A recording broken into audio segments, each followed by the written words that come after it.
ये पूरी प्लानिंग है, आप किसी चीज को छोड़ नहीं सकते, आपको हर चीज अच्छे से करके जानी है और एक एक चीज डिटेल में बताइए। मैंने कोई भी यूट्यूब पर आपको ऐसा वीडियो नहीं मिलेगा जिसमें इनऑर्गेनिक की पूरी स्ट्रेटेजी इतनी डिटेल और डीप में बताई गई होगी। आपको एनसीईआरटी में क्या ध्यान रखना है, कैसे पढ़नी है, आपको नोट्स कैसे पढ़ने हैं, आपको नोट्स कैसे बनाने हैं, किन चीजों को नोट्स में ऐड करना है, कैसे रिवीजन करना है, कैसे टेस्ट के लिए प्रिपेयर करना है, कैसे एनसीईआरटी के क्वेश्चनों को इंपॉर्टेंट वेटेज देकर सॉल्व करना है, कैसे एनसीईआरटी एग्जाम्पल को सॉल्व करना है, कैसे दिए गए सॉल्यूशनों को रीड करना है। सारी चीजें इस वीडियो में बताई गई है, एक एक चीज बताई गई है। इन सब चीजों को फॉलो करो, कैसे फुल मार्क्स नहीं आते इनऑर्गेनिक केमिस्ट्री में। मेरा चैलेंज है, आप फॉलो करके देखो, आएंगे 100% आएंगे। बस hello everyone, my name is Sudhanshu Kunjot, first year MBBS student at GMC Ratlam. And inorganic chemistry एक ऐसा सब्जेक्ट है जिसको रटने के बाद, याद करने के बाद, बहुत मेहनत करने के बाद भी हम नीट में अच्छा स्कोर नहीं कर पाते हैं, जबकि वो बहुत इजी सब्जेक्ट है। बट मैंने नीट एंड जेई मेंस दोनों ही एग्जाम में इनऑर्गेनिक केमिस्ट्री में full out of full marks score किए थे। तो ऐसी कौन सी स्ट्रेटेजी को फॉलो किया था, मेरा ऐसा कौन सा डिफरेंट प्लान था जो बाकियों से अलग था, जिस कारण मैं फुल मार्क्स स्कोर कर पाया, उसी स्ट्रेटेजी को आज की इस वीडियो में आपके साथ शेयर करूंगा। तो अगर चैनल पर नहीं हो तो सब्सक्राइब कर देना, क्योंकि आने वाले टाइम पर नीट 2025 के लिए आपको बहुत अच्छे अच्छे वीडियो इस चैनल पर मिलते रहेंगे। बिना किसी देरी के वीडियो को स्टार्ट कर देते हैं। वीडियो को एक लाइक जरूर कर देना। सबसे पहली चीज जो एक मिथ है जो अपने माइंड में सेट है, वो है कि इनऑर्गेनिक केमिस्ट्री को रटना पड़ता है। अगर आप इनऑर्गेनिक केमिस्ट्री में अच्छा स्कोर करना चाहते हैं, बढ़िया नंबर लाना चाहते हैं और अच्छी रैंक के साथ सेलेक्ट होना चाहते हैं, तो एक चीज नोट कर लो, इनऑर्गेनिक केमिस्ट्री को रटना बंद कर दो। अगर अच्छे मार्क्स लाना चाहते हो तो इस बात को नोट कर लो कि इनऑर्गेनिक केमिस्ट्री को रटना बंद कर दो। कैसी बातें कर रहे हो भैया, इनऑर्गेनिक केमिस्ट्री पूरी तो रटने की सब्जेक्ट है। गलत मीत है ये आपके दिमाग में। मैंने एक डिफरेंट वे को फॉलो किया था, जिस कारण मैं इनऑर्गेनिक केमिस्ट्री में फुल मार्क्स स्कोर कर पाया।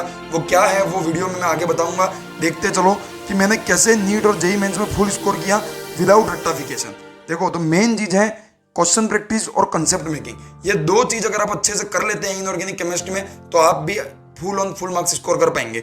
बट कैसे कंसेप्ट मेकिंग और क्वेश्चन प्रैक्टिस को अच्छे से किया जाए और क्या वो डिफरेंट तरीका जो मैंने यूज किया था, जो आपको भी यूज करना चाहिए, वो मैं आपको बताऊंगा। तो देखो, मेरी स्ट्रेटेजी क्या थी उसको अपन डिस्कस करते हैं। तो एवरी चैप्टर को कंप्लीट करने के लिए एक प्रॉपर प्लानिंग होना जरूरी है।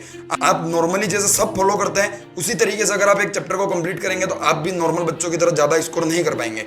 बट एक चैप्टर को कंप्लीट करने की प्रॉपर प्लानिंग होती है और यही सबसे इंपॉर्टेंट है इनऑर्गेनिक केमिस्ट्री में या फिर किसी भी सब्जेक्ट में अच्छा स्कोर करने की। बट आज की इस वीडियो में अपन इनऑर्गेनिक केमिस्ट्री की बात करेंगे, तो कैसे मैं किसी चैप्टर को अप्रोच कर कैसे उसको पूरा खत्म करता था और मेरी क्या प्लानिंग होती थी, जिस कारण मैं दूसरों से अलग निकलकर पूरे मार्क्स स्कोर कर पाया, उसको अपन जानते हैं। देखो, सबसे पहले लेक्चर देखना कंपलसरी है। अब ये गलतफहमी बिल्कुल मत करना कि बिना लेक्चर देखे मैं केवल एनसीईआरटी पढ़कर इनऑर्गेनिक केमिस्ट्री में पूरा मार्क्स ले आऊंगा, तो फिर आपको रटना ही पड़ेगा और कोई ऑप्शन नहीं है, फिर भी आप अच्छा स्कोर नहीं कर पाएंगे। आप ऑनलाइन हो या ऑफलाइन हो, बट आपको लेक्चर देखना जरूरी है। अगर लेक्चर देखेंगे तो कंसेप्ट अच्छे बिल्ड होंगे और अच्छे कंसेप्ट बिल्ड होंगे तो रटना नहीं पड़ेगा और अपन अच्छा मार्क्स भी स्कोर कर पाएंगे। ठीक है, उसके बाद आती है नोट्स रिविजन। सभी नोट्स रिवीजन करते हैं, याद करते हैं, सब चीजें करते हैं, बट अपन को ये नहीं करना है। अपन को एक डिफरेंट वे को फॉलो करना है, एक डिफरेंट तरीके को फॉलो करना है। वो क्या है? Learn every concept in deep.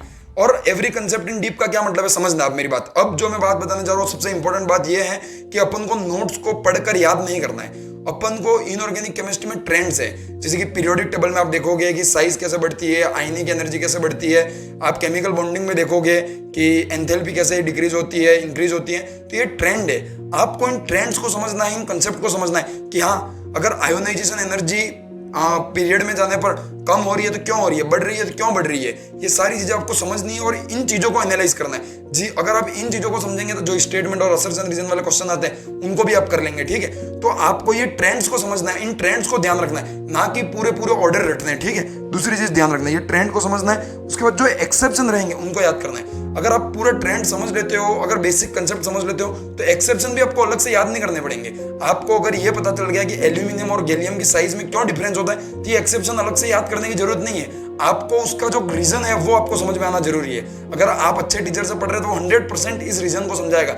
उस रीजन को समझो और उस रीजन को समझने के बाद अगर आपको एटॉमिक साइज का उस रीजन से पता चल गया, तो फिर आपको रिलेट करना है उसको किससे, आयोनाइजेशन एनर्जी से, कि आयोनाइजेशन एनर्जी एटॉमिक साइज पे कैसे डिपेंड करती है। और अगर एटॉमिक साइज में वेरिएशन है, एक्सेप्शन है, तो सेम चीज आयनिक एंथैल्पी में भी होगी। तो इस तरह से आपको चीजों को रिलेट करना है। हाँ, ट्रेंड आपको पता होना चाहिए एंड किसी भी चीज का एक्सेप्शन का आपको रीजन पता होना चाहिए। तो आपको एक्सेप्शन रटना नहीं पड़ेगा, ऑटोमेटिक आपके माइंड में वो चीज क्लिक होगी जैसे ही आप क्वेश्चन को पढ़ेंगे।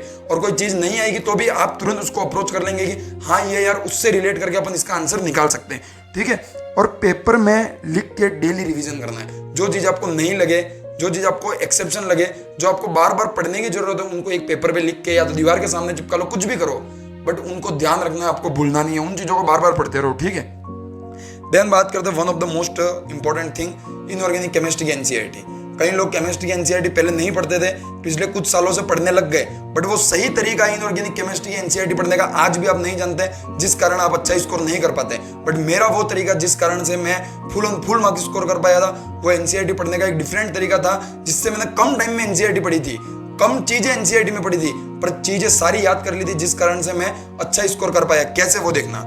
Read complete NCERT 2 to 3 time. आपको बार बार बायो की तरह इनऑर्गेनिक की एनसीईआरटी नहीं पढ़नी है। हाँ, बायो की तरह इंपॉर्टेंट है, बट बार बार नहीं पढ़नी है। आपको क्या करना है, 2-3 बार जब चैप्टर चल रहा है तब आपको एनसीईआरटी को अच्छे से पढ़ना है, और वो पॉइंट जो नोट्स में नहीं है उनको नोट्स में ऐड कर देना है। मतलब कि एनसीईआरटी के वो पॉइंट जो नोट्स में नहीं है बट इंपॉर्टेंट है या फिर आपको नए लग रहे हैं, उन पॉइंट को आप थोड़ा टाइम लगेगा बट नोट्स में आप उनको ऐड कर लो।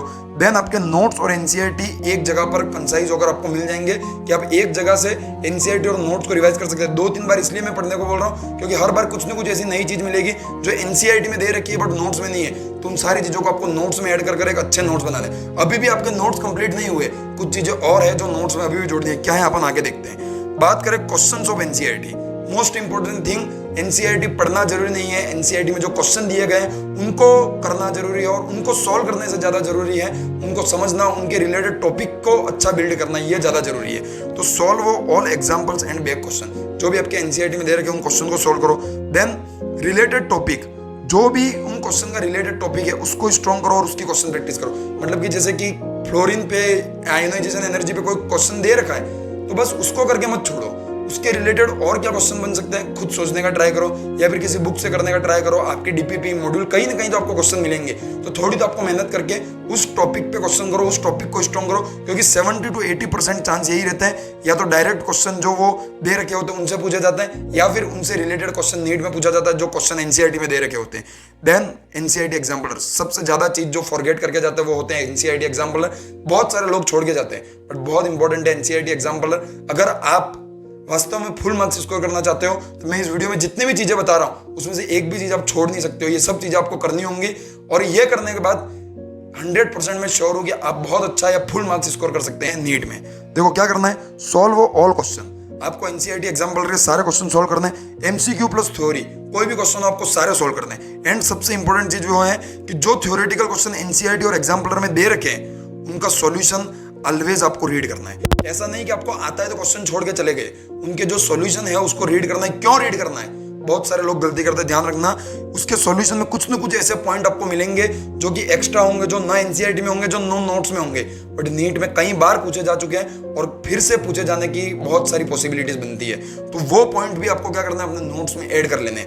और अब जाकर आपके नोट्स पूरी तरह से तैयार हैं, जिसमें लेक्चर के पूरी डिटेल नोट्स हैं, एनसीईआरटी के एक्स्ट्रा पॉइंट भी ऐड है, और क्वेश्चन जो एक्स्ट्रा पॉइंट है क्वेश्चन के वो भी ऐड है। इस तरह से आपकी पूरी नोट्स जो है वो एक जगह पर तैयार होकर रेडी है। अब केवल आपको इन नोट्स को बार बार रिवाइज करना है और बार बार इनऑर्गेनिक केमिस्ट्री को अपने जहन में, अपने खून में बैठा के रख लेना है, ठीक है। अब बात करते हैं क्वेश्चन प्रैक्टिस की। इतना करने के बाद क्वेश्चन प्रैक्टिस में अपन को क्या करना चाहिए। सबसे पहले बात करते हैं क्वेश्चन प्रैक्टिस करनी कहां से चाहिए। तो आपका मॉड्यूल हो सकता है कोचिंग का, डीपीपी जो आपको मिलती है वो हो सकती है, या बुक हो सकती है, कहीं से भी कर सकते हैं, कोई मैटर नहीं करता है। किसी भी अच्छे रिसोर्स को यूज करके 200 से 300 क्वेश्चन आपको ज्यादा प्रैक्टिस करने हैं। और एनसीईआरटी और एनसीईआरटी एग्जाम्पलर को छोड़ के बात है ये, ठीक है, उनको गिनना बीच में नहीं है, उनको अलग छोड़ना है। Then one of the most important thing, PYQ. NEET के पीवाईक्यू करने से भी ज्यादा जरूरी है जेईई मेंस के पीवाईक्यू करना। ये बात कई लोग स्किप करते हैं, जेईई मेंस के क्वेश्चन छोड़ते हैं, और जो नीट का लेटेस्ट ट्रेंड है वो है स्टेटमेंट और assertion reason question inorganic chemistry में पूछना, जो कि जेईई मेंस के डायरेक्टली रिपीटेड क्वेश्चन होते हैं। तो आपको जेईई मेंस के एटलीस्ट 3 इयर्स के प्रीवियस ईयर क्वेश्चन करने हैं, नीट के 15 इयर्स के करने हैं, और इतना आपको करना है हर चैप्टर एंड होने के बाद, ताकि आपको पता लग सके कि आप कहाँ स्टैंड करते हैं। एंड जो क्वेश्चन नहीं बने, जो पॉइंट यहाँ भी एक्स्ट्रा मिले, उन एक्स्ट्रा पॉइंट को नोट्स में ऐड करो और सारी चीजें एक जगह इकट्ठी करके रख लो, ताकि बाद में अपन फटाफट उन चीजों को रिवाइज कर पाए, ठीक है। देन बात करते रिवीजन की। तो at the end of chapter, जैसे ही आपका चैप्टर खत्म होता है, आपको नोट्स जिसमें सारी चीजें ऐड है उनको आपको रिवाइज करना है। एंड स्टार क्वेश्चन, क्या है स्टार क्वेश्चन? वो क्वेश्चन जो आपसे पहली बार में नहीं बने, वो क्वेश्चन जो इंपॉर्टेंट लगे या अच्छे कंसेप्चुअल हो, उनके ऊपर स्टार मार्क कर देना। रिवीजन से पहले, टेस्ट से पहले इन दोनों चीज़ों को आपको करके जाना है। आप 100% टेस्ट में भी अच्छा स्कोर करेंगे अगर आप नोट्स को और स्टार क्वेश्चन को अच्छा रिवाइज करके जाएंगे। ये पूरी प्लानिंग है, आप किसी चीज़ को छोड़ नहीं सकते, आपको हर चीज़ अच्छे से करके जानी है और एक एक चीज़ डिटेल में बताई है मैंने। कोई भी YouTube पर आपको ऐसा वीडियो नहीं मिलेगा जिसमें इनऑर्गेनिक की पूरी स्ट्रेटेजी इतनी डिटेल और डीप में बताई गई होगी। आपको एनसीईआरटी में क्या ध्यान रखना है, कैसे पढ़नी है, आपको नोट्स कैसे पढ़ने हैं, आपको नोट्स कैसे बनाने हैं, किन चीज़ों को नोट्स में ऐड करना है, कैसे रिवीजन करना है, कैसे टेस्ट के लिए प्रिपेयर करना है, कैसे एनसीईआरटी के क्वेश्चनों को इंपॉर्टेंट वेटेज देकर ही सॉल्व करना है, कैसे एनसीईआरटी एग्जाम्पलर को सॉल्व करना है, कैसे दिए गए सॉल्यूशनों को रीड करना है। सारी चीज़ें इस वीडियो में बताई गई है, एक एक चीज़ बताई गई है। इन सब चीज़ों को फॉलो करो। कैसे फुल मार्क्स नहीं आते इनऑर्गेनिक केमिस्ट्री में, मेरा चैलेंज है, आप फॉलो करके देखो, आएंगे 100% आएंगे। बस फॉलो करना होगा। कई लोग नहीं कर पाते हैं, उनमें से आप भी हो सकते हैं एक जो फॉलो ना कर पाए। तो कोशिश करना कि फॉलो हो, एंड अगर कर पाएंगे तो मैं 100% श्योर हूं कि आप बहुत अच्छा स्कोर करेंगे। तो आज का इस वीडियो यहीं खत्म करते हैं। आने वाले टाइम पे और भी इंपॉर्टेंट वीडियो आपको इस चैनल पर मिलते रहेंगे। Thank you very much and all the very best for your upcoming NEET exam.